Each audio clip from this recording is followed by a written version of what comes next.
오늘은 믿음으로 굳게 서리라는 제목을 가지고 성도님들과 함께 은혜를 나누려고 합니다. 제가 오늘은 유머를 준비했어요. 성도님들과 웃으면서 말씀을 시작하려고 아재 개그를 준비해봤습니다. 왠지 성순모 집사님은 아재 개그를 잘 맞추실 것 같은데 제가 한번 퀴즈를 내보죠. 자, 엄마와 아들이 택견을 한다. 엄마와 아들이 택견을 한다를 네 글자로 줄이면 뭘까요? 엄마와 아들이 택견을 한다. 네 글자로 줄이면 아재 개그입니다. 아재 개그. 엄마와 아들이 택견을 한다. 모르시겠죠? 모자 택견. 네. 자, 정답은 모자 이크 에크. 모자이크입니다. 모자이크. 자, 택견할 때 이크 에크 하지 않습니까? 그래서 모자 이크예요. 자, 숫소가 또 문제를 내볼게요. 숫소가 암소의 발을 밟았을 때 하는 말이 있습니다. 뭘까요? 숫소가 암소의 발을 밟았을 때 하는 말.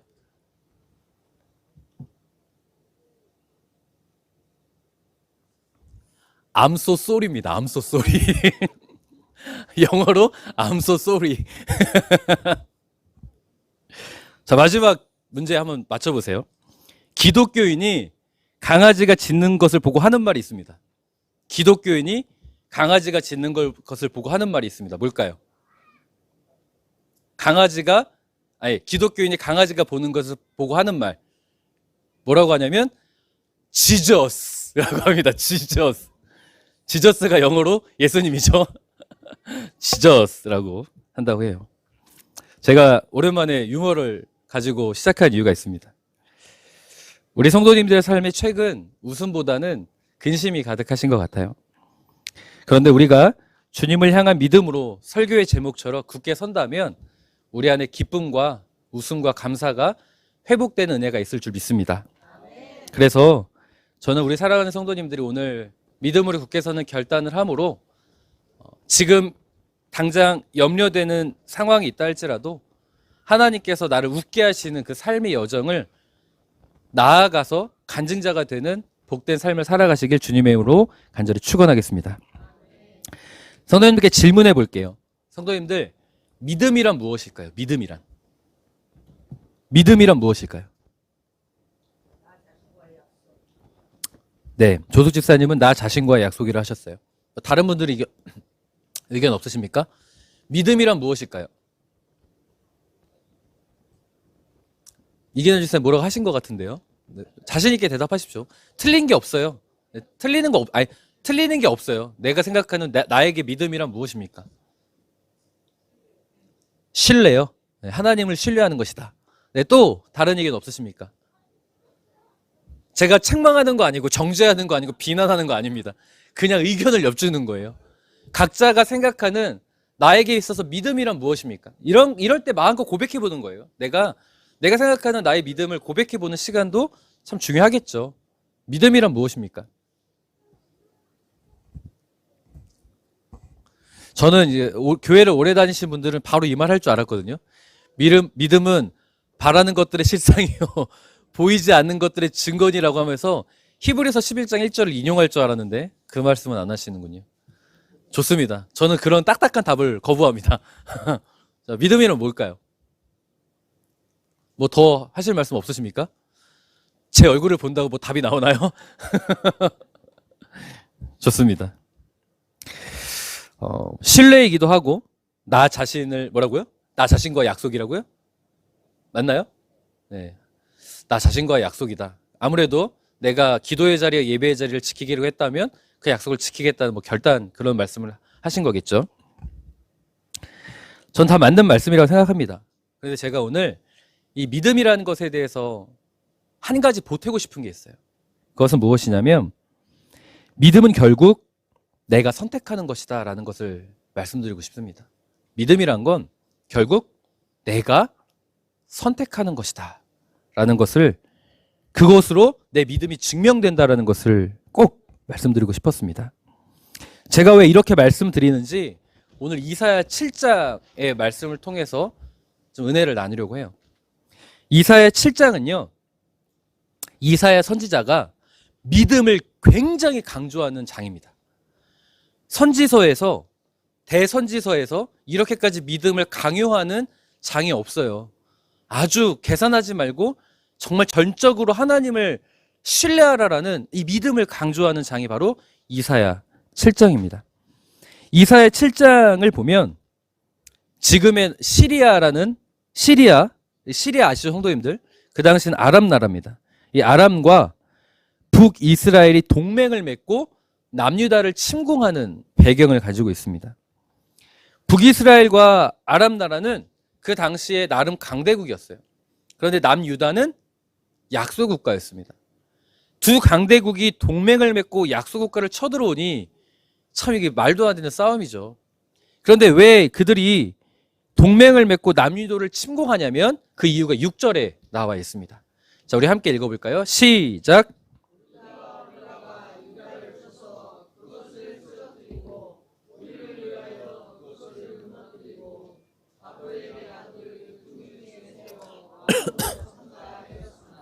아멘. 이 당시 고대근동 시대에 요 당시에 전 세계를 주름잡던 패권 국가가 있었습니다. 그 나라가 어딜까요? 우리 성도님도 이제 성경 공부를 하다 보면 그 고대근동 시대의 패권 국가 세 개의 이름은 좀 알고 계셔야 돼요. 첫 번째 가장 강력했던 나라가 이집트였죠. 그리고 이집트 다음에 어느 나라가 강력했냐면 아시리아, 아수르가 강력했고, 그 다음에 이스라엘을 포로로 만들었던 바벨론이 강력한 국가였고, 바벨론 다음엔 페르시아가 세계를 주름잡았고, 페르시아 다음에 시간이 지나서 로마가 패권을 잡게 되죠. 전 세계의 세계사의 흐름이 그렇습니다.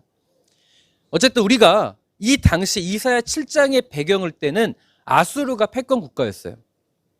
그런데 그 당시 아수르가 어떠한 정책을 펼치고 있었냐면 동쪽으로, 아시아 쪽으로 세력을 확장하는 정책을 펼쳤습니다. 자, 그러다 보니까 이 아수르의 거점은 지금으로 따지면 한 이라크 정도라고 보시면 돼요. 이라크 정도에서 이제 아시아 쪽으로 동쪽 정책을 펼치다 보니까 그 당시 이라크의 서쪽은 어디가 있냐면 이스라엘이 있고 뭐 시리아가 있고 이렇지 않습니까? 터키가 있고요. 그쪽 서쪽 지역에 대한 경비를 조금 느슨하게 했습니다. 그러다 보니까 아수르에게 식민화되었던 서쪽 지역 나라들 중에서 독립을 꿈꾸는 나라들이 생겨나기 시작했어요. 왜요? 아수르가 동쪽에 모든 전력을 아시아 쪽으로 쏟다 보니까 서쪽 지역, 이라크의 서쪽 지역 나름대로 그들은 독립을 꿈꾸게 된 거예요. 그 당시에 독립을 꿈꿨던 나라가, 대표적인 나라가 북이스라엘과 아람 나라입니다. 북이스라엘의 베가 왕과 아람 나라의 르신 왕이 그 독립을 꿈꿨어요. 그래서 두 나라가 동맹을 맺고 남유다에게도 제안을 합니다. 남유다의 아하스 왕에게, 자, 지금 아수르의 상황이 이러하니까 우리가 독립을 하자.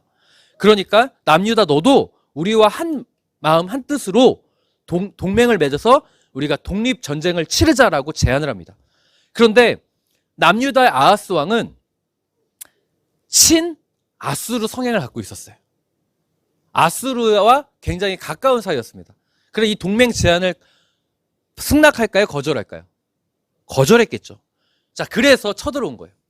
7장 6절의 내용을 보니까 유다를 쳐서 무너뜨리고 중요한 말이 나오죠. 다부엘의 아들을 그 중에 세워 무엇으로 삼자? 왕으로 삼자. 이 말은 뭐냐면 우리와 같이 독립전쟁을 꿈꿀 수 있는 그 사람을 왕으로 왕립하자는 뜻이에요. 이해가 되십니까? 그래서 전쟁을 일으켰다라는 거예요. 독립전쟁을 꿈꿨는데 이 아하스 왕은 우리의 말을 듣지 않으니 그를 제거하고 우리와 함께할 뜻을 세울 남유다의 왕을 세우자라는 뜻으로 이 동맹 전쟁을 하게 됐다는 거예요. 자, 그러자 두 나라가 동맹을 맺고 남유다를 쳐들어오자 이 아하스 왕이 얼마나 심한 공포를 느꼈는지 2절 제가 한번 읽어볼게요. 어떤 사람이 다윗의 집에 알려 이르되 아람이 에브라임과 동맹하였다 하였으므로, 아람은 시리아, 에브라임은 북이스라엘입니다. 왕의 마음과 그의 백성의 마음이 숲이 바람에 흔들림과 같이 흔들렸더라라고 돼 있어요. 왕의 마음과 그의 백성의 마음이 숲이 바람에 흔들림 같았더라라는 거예요. 숲이 바람에 흔들린다. 이게 어떤 은유적 표현일까요? 굉장히 요동치고 있다라는 표현이에요. 그 당시 아람 나라와 북이스라엘은요, 나름 강대국이었거든요. 남유다에 비하면 강대국이었기 때문에 그 두 나라가 동맹을 맺고 약소국가인 남유다를 공격한다? 이거는 계산해 볼 필요가 없는 100전 100패의 상황이에요. 남유다는 질 수밖에 없는 상황입니다. 얼마나 두려웠는지, 얼마나 왕이 두려워했던지 성경에 굉장히 재미있는 표현이 나오는데 그의 백성도 두려워했다라고 되어 있죠. 리더가 두려워하니까 백성도 두려워할 정도로 심한 공포의 상황이었습니다. 자, 이런 상황에서 이사야 7장은 이사야 선지자가 무엇을 강조한다고 했죠? 제가 앞서 설명을 드렸잖아요. 무엇을 강조하는 장이라고 했죠? 믿음을 강조하는 장이라고 하지 않았습니까? 이사야 선지자가 믿음을 강력하게 강조합니다. 제가 오늘 나누고 싶은 은혜가 여기 있어요. 이런 상황에서 이사야 선지자가 아하스 왕을 찾아가서 이렇게 이야기합니다. 4절 우리 함께 읽겠습니다. 시작.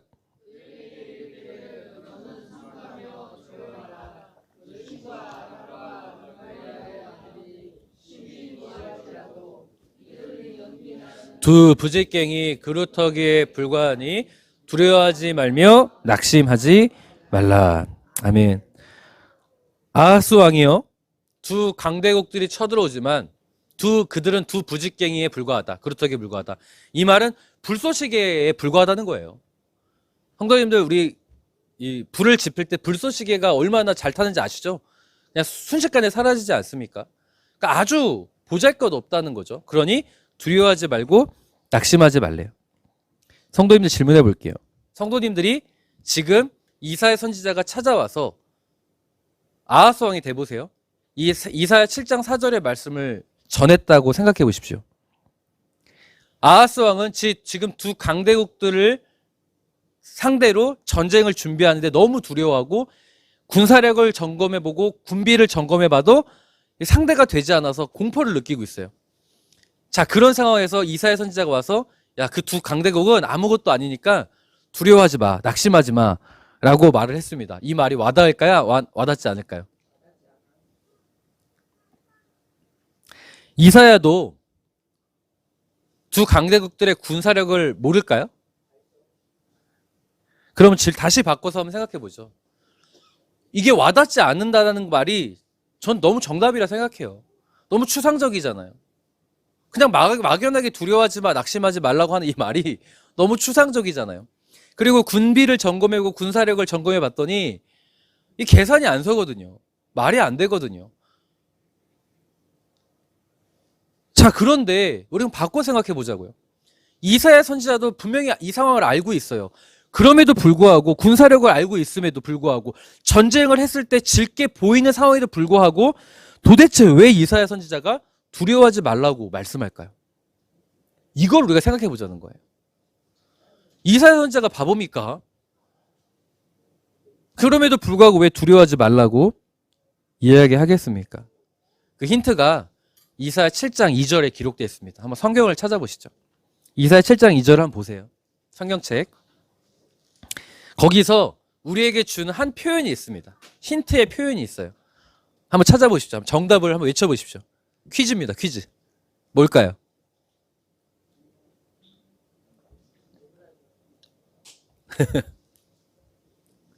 제가 이 퀴즈를 드린 이유가 성도님들이 이것을 붙잡고 갔으면 좋겠다는 마음 때문이에요. 7장 2절에 뭐라고요? 다윗의 집에 알려 이르되. 맞습니다. 맞아요. 제가 나누고 싶은 표현이 뭐냐면 다윗의 집입니다. 다윗의 집. 다윗의 집을 밑줄을 그으세요. 이사야 선지자가 붙잡은 말씀이 바로 다윗의 집입니다. 그래서 13절 전반절을 보면 아하스 왕에게 이렇게 말해요. 이사야가 이르되 누구의 집이요? 다윗의 집이요. 아하스에게 가르쳐주고 싶은 거예요. 아하스 왕에게 너는 누구의 집이다? 다윗의 집이다. 너는 누구의 집이다? 다윗의 집이다 라는 것을 가르쳐주고 싶기 때문입니다.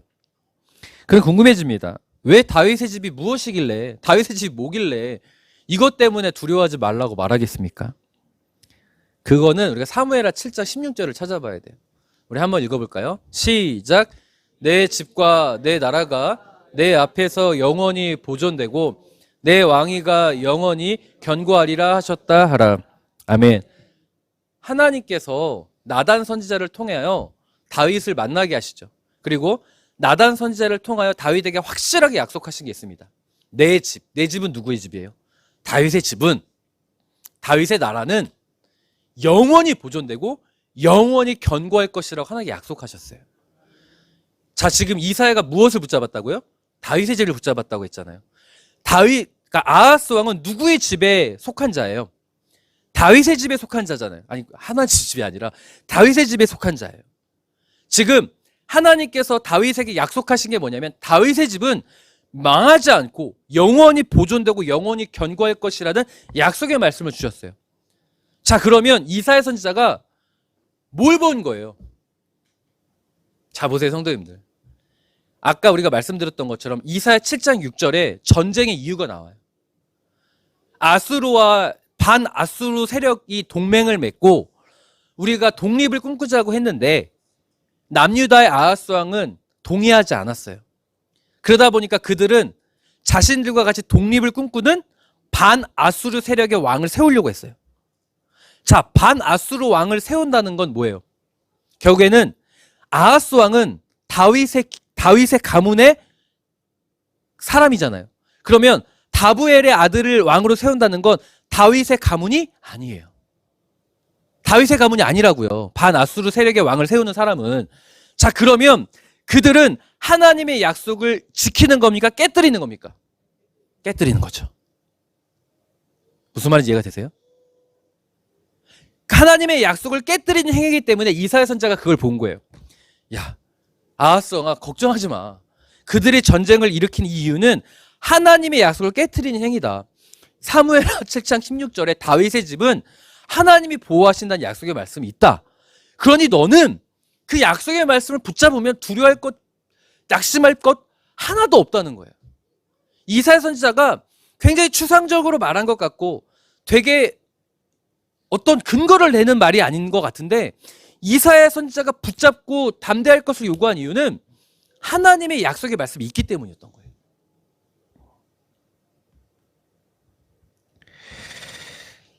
북이스라엘의 베가왕과 아람 나라의 르신왕이 다윗의 가문으로 왕으로 세우지 않고 자신들의 입맛에 맞는 왕으로 세우는 이 행위는 사무엘하 7장 16절 다윗의 가문을 통하여 하나님의 나라가 다윗의 집이 견고할 거라는 그 약속을 깨뜨린 행위이기 때문에 아하스 너는 다윗의 가문이기 때문에 두려워할 것 없다는 거예요. 하나님은 다윗의 가문으로 다윗의 집을 보존할 것이니까.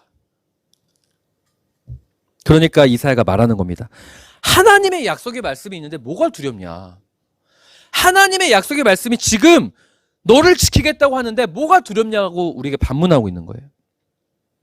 자, 그럼 다시 질문해 볼게요. 이사야 선지자가 하나님의 약속의 말씀이 있으니 두려워하지 말라고 합니다. 그러면 성도님들이 아하스 왕이라면 이 말이 와닿을까요? 그 현장으로 가보세요, 성도님들이.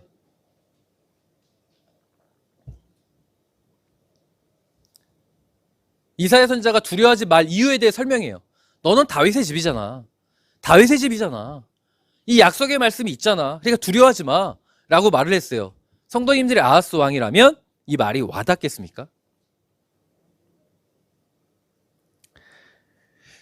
제가 장담하건대 와닿지 않으실 겁니다.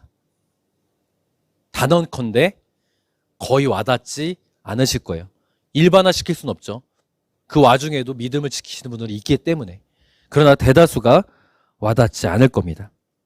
그래서 이사야 선지자가 아하스 왕의 마음을 읽고 쐐기를 박습니다.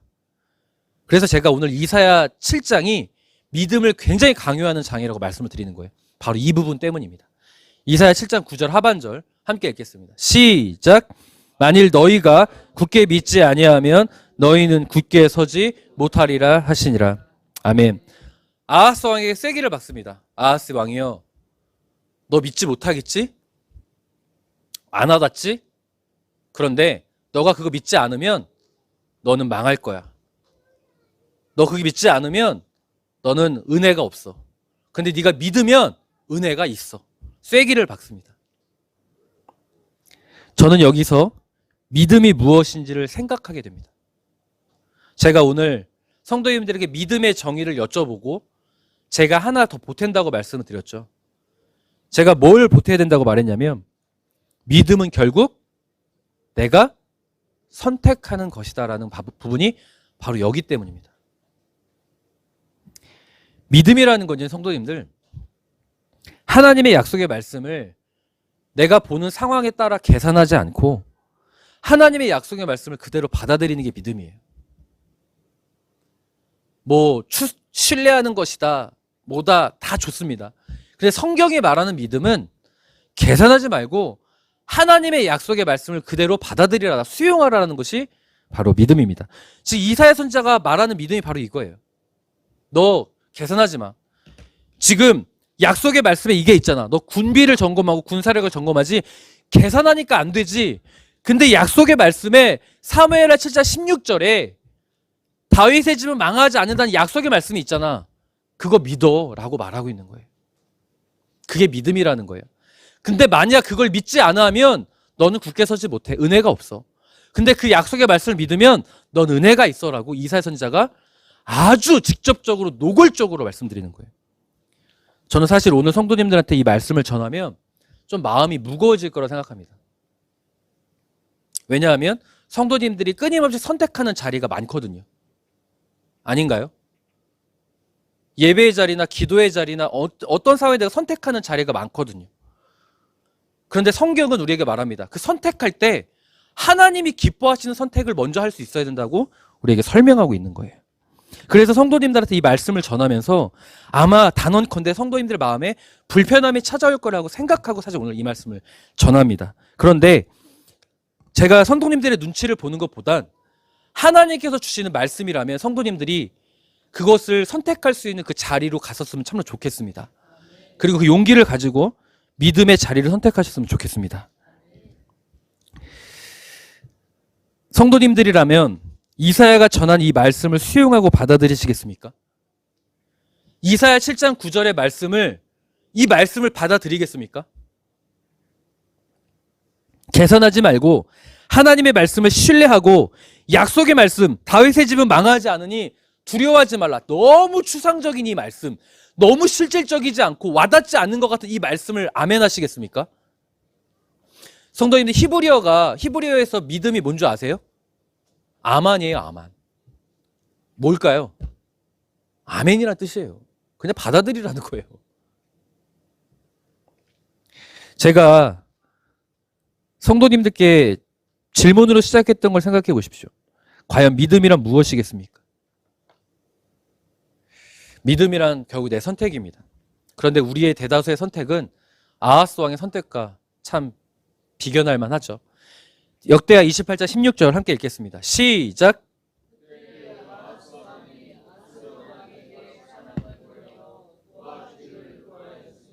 아멘. 그때 아하스 왕이 누구에게 도움을 요청합니까? 아수르 왕에게 도움을 요청합니다. 이사야 7장 9절, 이 역대하와 열왕기하의 이 배경 가운데 이사야 7장이 이 역사적 배경을 가지고 아주 구체적으로 그 상황을 들어간 거예요. 이런 상황에서 얼마나 믿음이 중요한지를 설명하고 싶어서 이사야 선지자가 예언서임에도 불구하고 역사의 상황 가운데 이 상황을 설명하고 있어요. 그만큼 두렵고 떨리는 상황에서 믿음을 가지고 사는 게 얼마나 중요하다는 것이 성경이 말하고 싶어 한다는 얘기예요. 선지서에서 역사의 부분을 갖고 오는 경우가 있습니다. 이사야 36장에서 38장에는 히스기야의 믿음에 대해 설명하고 있고요. 이사야 7장에서는 아하스 왕의 선택에 대해서 설명하고 있어요. 다 믿음과 관련된 설명입니다. 두렵는가? 떨리는가? 선택하라. 무엇을? 믿음을. 성경은 우리에게 도전하고 있습니다. 그런데 아하스 왕은 그 말을 흘려보냈습니다. 아수르 왕에게 도움을 요청했어요. 그는 친아수르 정책을 펼쳐고 있었기에 그 당시 패권국가 아수르 왕에게 도움을 요청하면 북이스라엘과 아람 나라는 이길 수 있다는 판단이 섰습니다. 실질적이죠. 실제적이죠. 구체적이죠. 그게 더 나아 보이죠. 우리가 그런 이야기를 듣고 싶죠. 아수르 왕이 우리를 도와주었더라. 이렇게 해결되었더라. 실제적이고 실질적인 이야기를 듣고 싶죠. 이사야 선지자가 말하는 추상적인 두려워하지 마, 낙심하지 마 말 별로 듣고 싶지 않습니다. 그래서 우리는 역대하 28장의 아하스 왕의 선택을 대다수합니다.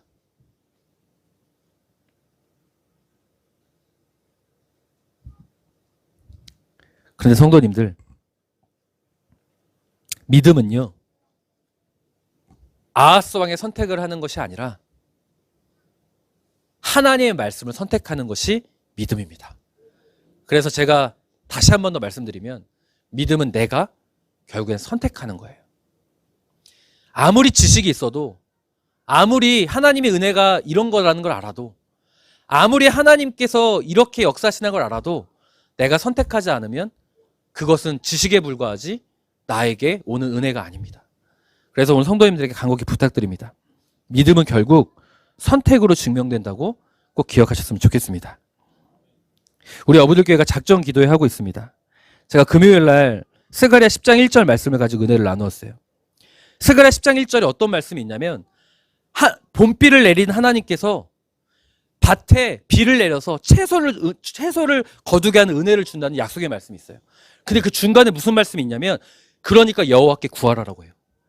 성도님들, 하나님의 은혜가 필요한 자는 기도해야 한다는 기도해야 한다는 게 당연한가요? 당연하지 않은가요? 당연하죠. 그런데 하나님께서 그걸 기록해 놨어요. 그 당연한 말씀을 하나님께서 직접 기록하셨어요. 왜일까요? 기도 안 하니까. 하나님의 은혜를 구하지 않으니까. 무슨 말인지 이해되세요? 스가랴 말씀도 결국에 내 선택이라는 것을 증명하고 있는 거예요. 사랑하는 성도님들, 저는 우리가 은혜를 원하면 정말 믿음을 선택했으면 좋겠습니다. 이사야 7장 9절에 만일이라는 말이 나오잖아요. 정말 우리가 미련하게만큼 기도하고, 미련하게만큼 예배의 자리 지키고, 미련하게만큼 말씀을 붙잡을 수 있었으면 좋겠습니다. 이사야 선지자가 내놓은 안이요, 두려워하지 말라고 하면서 내놓은 안이 너무 추상적이잖아요. 생각해 보세요. 사무엘하 7장 16절의 말씀에 다윗의 집은 영원히 망하지 않으니 두려워하지 말래요. 이게 와닿냐고요, 우리한테. 말씀을 전하는 저도 성도님들한테 이렇게 전할 때 더 힘이 나요. 하나님께서 이렇게 역사하시니 하나님을 신뢰하십시오라고 말해야 성도님들에게 더 설득력이 있죠. 이때 이 시간에 이런 방법으로 하나님이 역사하시니 하나님을 신뢰하십시오라고 말을 해야 저 역시도 설득력이 있다고 생각을 해요. 그런데 제가 성도님들이 설득을 하는데 하나님의 말씀이 이러하니 두려워하지 말고 낙심하지 말고 하나님께 기도하십시오라고 말하면 와닿지가 않는 거예요. 성도님들이 설득이 안 되는 거예요. 그런데 안 되는 걸 알면서도 왜 제가 전할까요? 안 되는 걸 알면서도 이사야 선지자가 왜 말을 하고, 안 되는 걸 알면서도 왜 제가 하고, 안 되는 걸 알면서도 성경에 기록할까요? 그것밖에 방법이 없기 때문이에요. 그 말씀을 붙잡아야 살아요. 그 말씀을 붙잡아야 은혜가 있고, 그 말씀을 붙잡아야 우리에게 은혜가 있고, 성도님들 자녀들이 형통하기를 원합니까? 정말 기도하세요. 정말 부르짖어 보세요. 우리 교회가 부흥되길 성도님들 소망합니까? 저에게 하는 이야기예요. 제가 요새 작전 기도하면서 얼마나 많이 반성하는지 몰라요. 내가 정말 교회를 위해서 얼마나 기도했지? 왜 성도님들이 나와 같이 부흥에 갈망을 하지 않지? 라고 의문을 가졌던 제 마음을 회개했어요. 그것보다 내가 더 교회를 위해 기도해야 되겠다라는 마음을 바뀌었습니다. 성도님들의 가정에 문제가 해결되길 원하십니까? 미련하게만큼 기도해 보십시오. 정말로.